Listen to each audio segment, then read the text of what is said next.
किस्मत का खेल भी बहुत अजीब होता है। किसी को नहीं पता कि कब किसके साथ क्या खेल खेल जाए। शादी के एक दिन पहले ही मैंने अपनी साली को पहली बार देखा था और मुझे अपनी साली से प्यार हो गया था। शादी की रात मैंने अपनी पत्नी को बेहोश करके एक कमरे में बंद कर दिया और ससुराल में सबको बता दिया कि आपकी बेटी किसी और लड़के के साथ भाग गई है।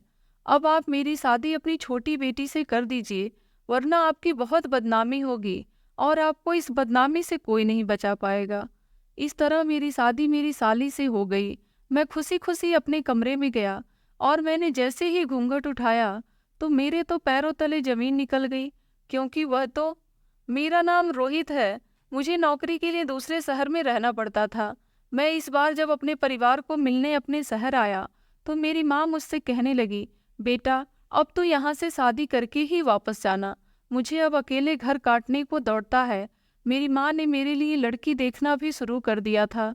मैंने कई बार मना किया पर वो नहीं मानी। एक अच्छे घर से मेरे लिए रिश्ता आया तो माँ ने मेरी शादी की बात पक्की कर ली और फिर मुझे बताया कि विनीता बहुत ही अच्छी और पढ़ी लिखी लड़की है। माँ अपनी होने वाली बहू की बहुत तारीफ किया करती थी, लेकिन आज तक मैंने विनीता को एक बार भी नहीं देखा था। मैंने अपनी बड़ी बहन से विनीता को देखने की इच्छा जताई, पर उसने कहा, तुझे पता है ना, यह सब हमारे समाज में हमें इजाज़त नहीं देता। मैंने उससे कहा, पर मैं बिना देखे शादी कैसे कर लूं? तब माँ बोली, जैसे तेरे पापा ने मुझे बिना देखे मुझसे की थी।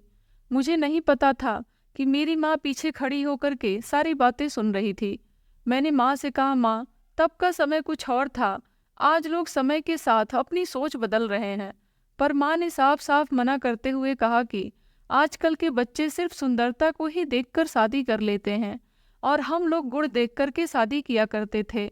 इसलिए आजकल देख करके भी करने वाली शादियाँ टूट जाया करती हैं। अब मैं माँ के आगे कुछ भी नहीं बोल पाया।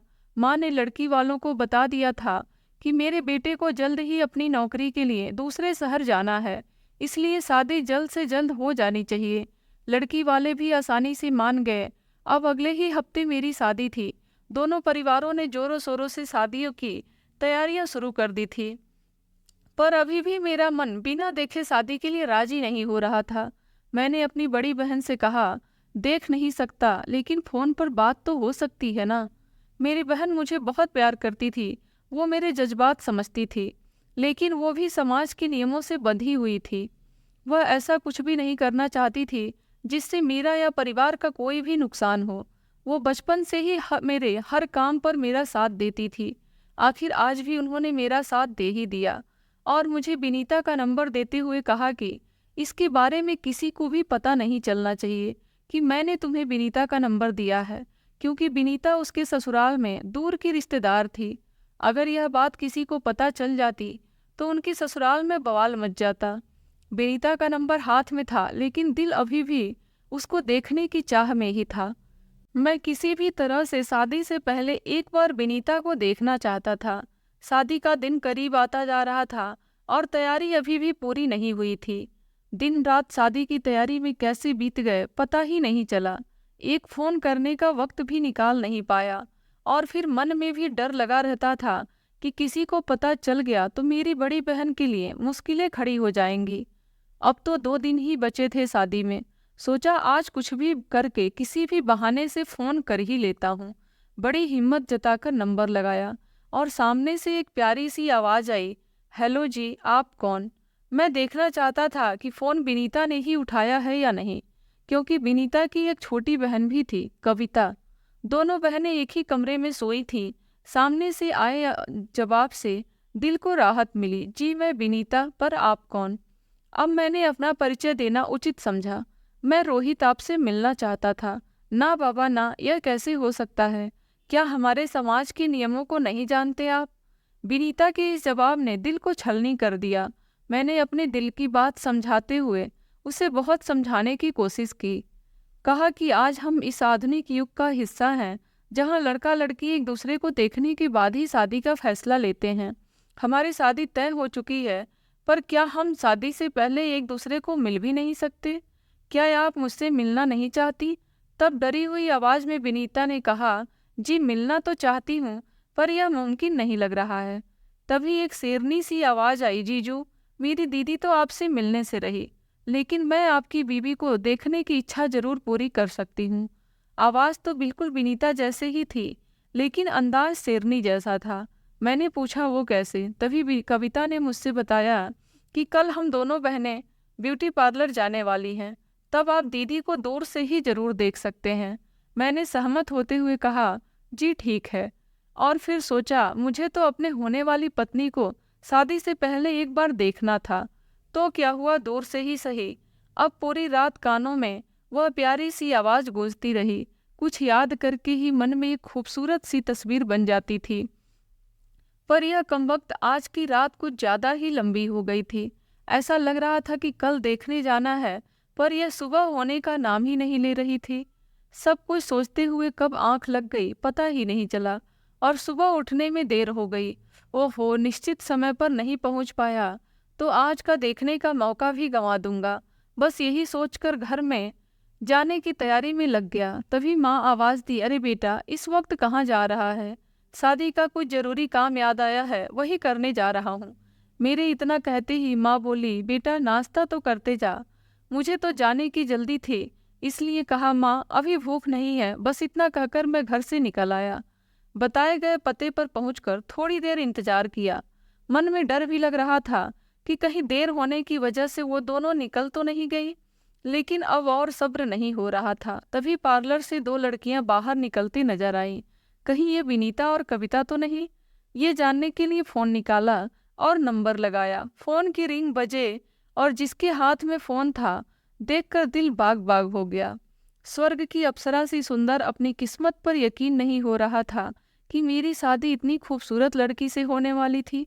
लेकिन अगले ही पल दिल के सारे अरमान मिट्टी में मिल गए जब बगल में खड़ी लड़की ने फोन छीनकर कहा, जी मैं विनीता बोल रही हूँ, आप कहाँ हैं और अभी तक आप आए क्यों नहीं? उसका चेहरा देखकर दिल पे जो घाव लगे थे, उसके बाद तो ना उसकी शक्ल देखनी थी और ना ही अपनी शक्ल दिखानी थी। मैं शादी के काम में उलझ गया हूँ तो मैं नहीं आ पाऊंगा। इतना कहकर मैंने फोन रख दिया और वहां से निकल गया। अगले ही दिन उस लड़की से मेरी शादी होने वाली थी, जिसका चेहरा भी मैं नहीं देखना चाहता था। घर पहुंचा तो सब खुशी में झूम रहे थे, नाच रहे थे, लेकिन मेरे चेहरे की उदासी किसी को नहीं दिखाई दे रही थी। दिल में तूफान उठ रहा था और घर वाले बारात निकालने की तैयारी कर रहे थे। मुझे मेरी बारात बारात नहीं जनाजा लग रही थी। आखिर दिल टूटने का वो पल भी आ गया जिसकी आवाज किसी को सुनाई नहीं दे रही थी। बारात निकलने का वक्त हो चुका था, पर आज दुल्हा बनने के सारे सपने टूट चुके थे। तभी माँ ने आवाज लगाई, जल्दी करो रोहित, अभी तक तुम तैयार भी नहीं हुए। मैं अपनी झूठ सपनों के साथ दुल्हा बना बारातियों के बीच जा खड़ा हुआ, पर कदम आगे बढ़ ही नहीं रहे थे। सोचते ही सोचते बारात विनीता के घर पहुंच गई। मन कई तरह की तरकीब सोचने लगा कि कैसे इस शादी को होने से रोक दूं, पर कोई जुगाड़ नहीं लगा पाया। और अब तो शादी की विधियां शुरू हो गई थीं। मैं जिसका चेहरा तक नहीं पसंद करता था, वह मेरी बगल में बैठ मेरी पत्नी बनने जा रही थी। कुछ ही समय में शादी संपन्न हो गई। विनीता के घर वालों ने उसे विदा किया और अब हम अपने घर आ चुके थे। घर में निभाए जाने वाली रस्मों को पूरा कर विनीता को मेरे कमरे में बिठा दिया गया, पर मेरा मन उस कमरे की ओर जाने के लिए राजी ही नहीं हो रहा था। दिल से एक ही आवाज आ रही थी कि कुछ भी हो, लेकिन मैं इस चेहरे के साथ अपनी जिंदगी नहीं बिता सकता। बार बार वो खूबसूरत चेहरा आंखों के सामने आ ही जाता था। अभी मैं अपनी पत्नी के बारे में सोच ही रहा था कि तभी मेरी बड़ी बहन दूध के गिलास लेकर मेरे कमरे में गई। अब मुझे इस अनचाही शादी से छुटकारा पाने का रास्ता दिखाई देने लगा। देर रात तक मैं अपने घर से बाहर रहा, अपने दोस्तों के साथ ही रहा। जब ऐसा लगा कि सब सो चुके हैं, तब छत के रास्ते घर के अंदर गया और विनीता के दूध के गिलास में नशे की गोली मिला दी। थोड़ी ही देर में विनीता बेहोश हो गई। मैंने विनीता के हाथ पैर बांधे और उसके मुंह में कपड़ा भर दिया ताकि वो ना तो बोल सके और ना ही हिल सके। अब मैंने उसे घर के उस पीछे वाले स्टोर रूम में बंद कर दिया जो कई सालों से बंद पड़ा था और वहां कोई जाता भी नहीं था। उसके बाद फिर मैं छत के रास्ते ही घर से बाहर चला गया और फिर घर की बेल बजाई। दरवाजा खोलते ही माँ बोली, तुझे कोई शर्म है कि नहीं?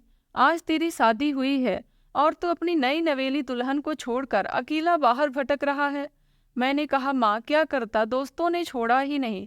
इतना कहकर मैं कमरे में चला गया और वहां जाकर चिल्लाने लगा ताकि पूरा घर इकट्ठा हो जाए। मेरी बातें सुनकर घर के सारे लोग और मेहमान भी मेरे कमरे में आ गए। विनीता को न पाकर घर में यह बात आग की तरह फैल गई थी। तभी अनजान बनते हुए मैंने कहा, माँ विनीता कहाँ है? हम लोग तो उसे यहाँ ही बिठाकर अपने अपने कमरे में चले गए थे, पता नहीं यह लड़की कहाँ चली गई। तभी शक का बीज बोने के लिए मैंने माँ से पूछा, कहीं यह किसी और के साथ भाग तो नहीं गई? और फिर घर में जांच पड़ताल शुरू हो गई। मैंने जानबूझकर छत पर रस्सी बांधी हुई छोड़ दी थी जिससे मैं नीचे उतरा था। उस रस्सी को देखते ही सबका शक यदि यकीन में बदल गया कि विनीता घर से भाग चुकी है। विनीता के पापा पूरी बात समझने के लिए हमारे घर आए थे। जब उनको यह बताया गया कि विनीता घर छोड़कर भाग गई है तो वह सबके सामने हाथ जोड़कर खड़े हो गए थे और माफ़ी मांगते हुए बोल रहे थे कि मैं तो सोच भी नहीं सकता था कि मेरी बेटी इस तरह का बचपना करेगी। उसने 2 घरों की इज्जत को मिट्टी में मिला दिया। तभी मैंने उनसे कहा कि आपके घर की इज्जत तो मिट्टी में मिल चुकी है, लेकिन आप हमारे घर की इज्जत को बचा सकते हैं। उन्होंने पूछा, लेकिन ये कैसे हो सकता है? दुल्हन के चेहरे पर घूंघट होने की वजह से हमारे यहाँ किसी ने विनीता का चेहरा नहीं देखा है।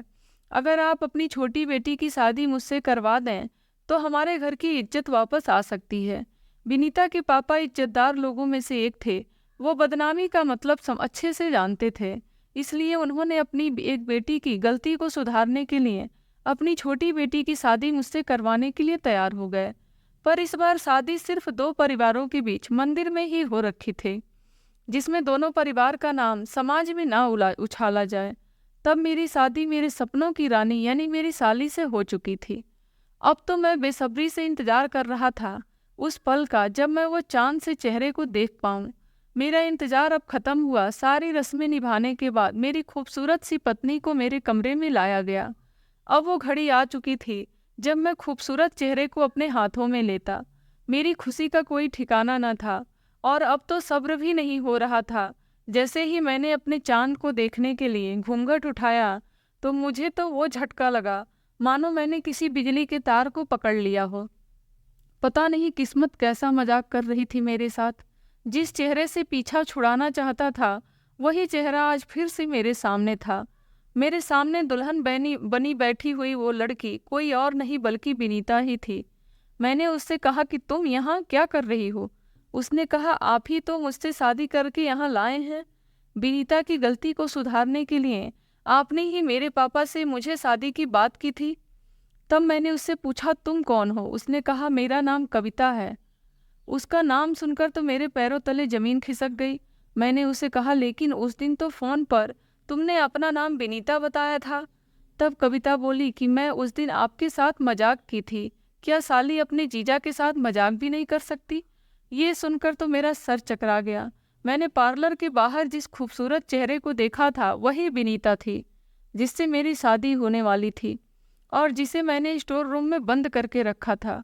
ओहो भगवान, मैंने कितनी बड़ी गलती कर दी। यह सोचकर मैं अपना सर पकड़कर जमीन पर बैठ गया।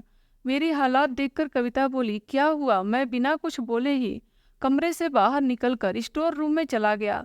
वहां देखा तो विनीता अभी भी बेहोश पड़ी हुई थी। उसके चेहरे से मैंने घूंघट हटाए तो वही चांद सा चेहरा देखा जिसने मुझे पहली नज़र में ही अपना दीवाना बना दिया था। मैंने विनीता को अपने हाथों में उठाया और अपने कमरे में ले गया। विनीता के होश में आते ही उसने पूछा, यह सब क्या हो रहा है? मैंने दोनों बहनों से माफ़ी मांगते हुए सारी हकीकत बता दी। तब कविता ने कहा, यह सब मेरी वजह से हुआ है। अगर मैं उस दिन मजाक ना करती तो ये सब कुछ नहीं होता। अब हम तीनों ने घर वालों को सारी हकीकत बताने का फैसला किया। विनीता ने फोन करके अपने घर वालों को बुला लिया। अब मेरा और विनीता का परिवार हॉल में इकट्ठा हो चुका था। हमने सारी हकीकत दोनों परिवारों को सुनाई। मैंने दोनों ही परिवार से अपनी गलती की माफ़ी मांगी और कविता ने अपनी गलती स्वीकार कर ली। यहाँ मेरी माँ मुझ पर गुस्सा हो रही थी और वहाँ कविता की मजाक वाली बात सुनकर उसके पापा ने उसे कसकर थप्पड़ मार दिया। तब मेरी माँ ने विनीता के पापा से कहा, सबसे बड़ी गलती तो हमसे हुई। हमने आपस में ही घर परिवार देखकर बच्चों की शादी तय कर दी। अगर हम लड़का और लड़की को एक बार देखने का, मिलने का मौका देते तो आज ये नौबत नहीं आई होती। हमें समय के साथ बदलना सीखना चाहिए था, पर हम वही समाज के नियमों में बढ़े जा रहे हैं। अब तो समाज के नियमों में भी बदलाव लाना होगा, वरना कई जिंदगी यहाँ बर्बाद हो जाएगी। विनीता के पापा ने माँ की बातों में सहमति जताई और कहा, आप ठीक कह रही हैं। आज हमारी गलती की वजह से हमने अपने ही बच्चों की जिंदगी खराब कर दी। एक ही इंसान से दोनों बेटियों की शादी कर दी। अब मेरी माँ ने इसका हल बताते हुए कहा कि रोहित और विनीता की शादी समाज और दोनों परिवारों के रिश्तेदारों के सामने हुई है, जबकि रोहित और कविता की शादी सिर्फ दोनों परिवारों की मौजूदगी में ही हुई थी। और वैसे भी विनीता के होते हुए रोहित और कविता की शादी को कानूनन भी मान्य नहीं होगा और उसे रद्द कर दिया जाएगा। तो बात को ज़्यादा न बढ़ाते हुए हमें कविता और रोहित की शादी को कानूनी तलाक दिलवाकर विनीता और रोहित को उनकी ज़िंदगी में आगे बढ़ने देना चाहिए। विनीता के परिवार ने भी इस बात में अपनी सहमति दे दी। मैंने और कविता ने फिर से एक बार दोनों परिवारों से माफ़ी मांगी। सबने हमें भी माफ़ कर दिया। फिर मैंने दोनों बहनों से माफ़ी मांगी, दोनों ने ही मुझे माफ़ कर दिया। पर मेरे लिए सबसे बड़ी बात थी कि विनीता ने मुझे माफ़ कर दिया था। मैंने विनीता से ज़िंदगी भर साथ निभाने का वादा किया। कितना कुछ होने के बाद आखिरकार अब सब कुछ ठीक हो गया। आज मैंने कितने दिनों बाद चैन की सांस ली। आज मुझे एहसास हुआ कि जल्दीबाजी में लिए गए फैसले का परिणाम कितना भयानक हो सकता है। आप भी फैसला लेने से पहले 100 बार सोचना, वरना कहीं ऐसा ना हो कि आपको भी मेरी तरह पछताना पड़े। आज की कहानी को लेकर यही कहना है कि आज भी हमारे देश में कई ऐसे गांव हैं जहां लड़कियों को घूंघट में ब्याह दिया जाता है, जहां घूंघट की आड़ में दुल्हन बदल जाती है या फिर सेहरे के पीछे दूल्हा बदल जाता है। शादी करने वाले व्यक्ति को पता ही नहीं चला कि उसकी शादी जिससे तय हुई थी उससे हुई है या नहीं, और फिर जब मामला सामने आता है तो गुनाह का स्वरूप ले लेता है, जैसे आज की कहानी में हुआ। इसलिए बेहतर है कि शादी से पहले लड़का लड़की मिलकर आपसी सहमति से अपनी ज़िंदगी का फैसला लें। आपको हमारी कहानी कैसी लगी हमें कमेंट करके ज़रूर बताएं। कहानी अच्छी लगी हो तो वीडियो को एक लाइक ज़रूर करें, और हमारे चैनल स्टोरी विथ वीरू पर नए हैं तो चैनल को ज़रूर सब्सक्राइब करें। धन्यवाद।